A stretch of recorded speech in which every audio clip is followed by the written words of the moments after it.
Hello everyone, this is my presentation for my reverse engineering project. I chose to reverse engineer a pepper grinder. I chose to do this because there is a part of it that does not function the way I would like it to, and I wanted to see why or what could be made better about that. But I will talk about that later in my presentation. This device is fully functional or was fully functional before I ruined it. And it is used to grind whole peppercorns, like you see on the right, into finely ground peppers you can use when cooking or while eating. The purpose of this shape is so you can easily hold it in your hand. As you see, it goes in the middle. It's kind of like an hourglass shape, makes it really easy to hold while grinding the pepper.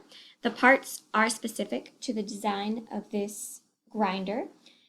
The weight of the device is, I don't think, extremely relevant. It is pretty lightweight.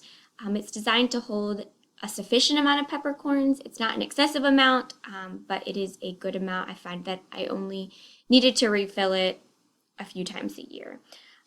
Its weight is light, it's easy to hold. I do believe that the color of the device is just for aesthetics. It is nice to be able to see through it, to see how many peppercorns are left and when you might need to refill it soon. It also just looks nice with clear and then with the silver or the steel. This is an overview of the parts. All of these parts are low cost. They're durable and rigid. They're hard parts. They don't break easily. So I believe that is why they were used. So to break the parts down, on the left we have the body of the pepper grinder. This is plastic. It is a very hard, durable plastic, but it's made of plastic. And then over on the right, there is the top, and that is made of carbon steel, and it does screw into the body. And then on the left here, we have the adjustable stopper. This is what you would screw and unscrew to be able to take the top off to refill the peppercorns. And that is made of carbon steel. Then on the right, we have the grinder stick and spring. So at the bottom of the stick, there is a grinding component and then the spring. So the stick is made of carbon steel and the spring is made of a steel alloy. The main mill for this pepper grinder is the circle mill that you see here. This is made of carbon steel, and this is the main part that really grinds the peppercorns. It's a very durable material. And then there is a plastic circle mill housing. So the circle mill was inside of this, and it was extremely hard to get out, and that is why it is no longer functional.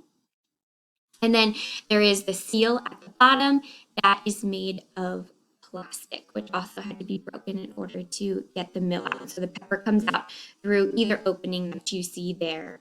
There's that plastic in the middle. So this pepper mill is very easy to use. You just turn the top and it grinds the peppercorns. It comes out. I believe this would be very simple and inexpensive to manufacture.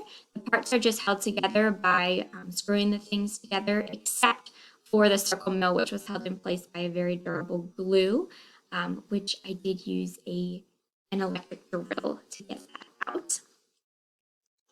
Other models in competition, a lot are like the one that I showed here in the middle with the wooden ones. They're pretty much exactly the same as the ones that I've showed. However, you cannot see through. So I do believe the example of being able to see through the mill to see how many peppercorns are left is an advantage. On the left, there is an electric one, which I think would be really nice. There is also mills that have cranks at the top, and that is a different design as well. It is similar to many others, but there are some differences.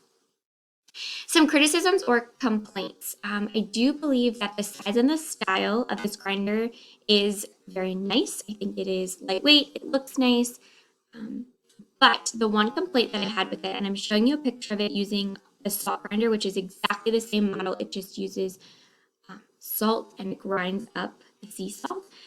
As you see in the picture, there are two trails. So after you're done grinding, when you sit the grinder down, it leaves a decent amount of salt on the table or whatever surface. And I showed it 2 times there, and the second time it still left a little. And after I grind, I usually shake it to try to get the rest off, but it still leaves a pepper trail. And that has always, or a salt trail, and that has always really bothered me. And so that is why I wanted to reverse engineer this to kind of see if there was a way that this could be fixed. So some suggestions for improvement that I have. One thing would be something to stop the pepper from coming out. Some ideas were either to have a tighter seal so that when you stop grinding, it doesn't let any more granules out. Also, a storage basin perhaps that could catch the pepper. So even if pepper does come out, it would be caught and wouldn't leave some marks of pepper trails all over the table or the other surface. So that is my presentation, and thank you for watching.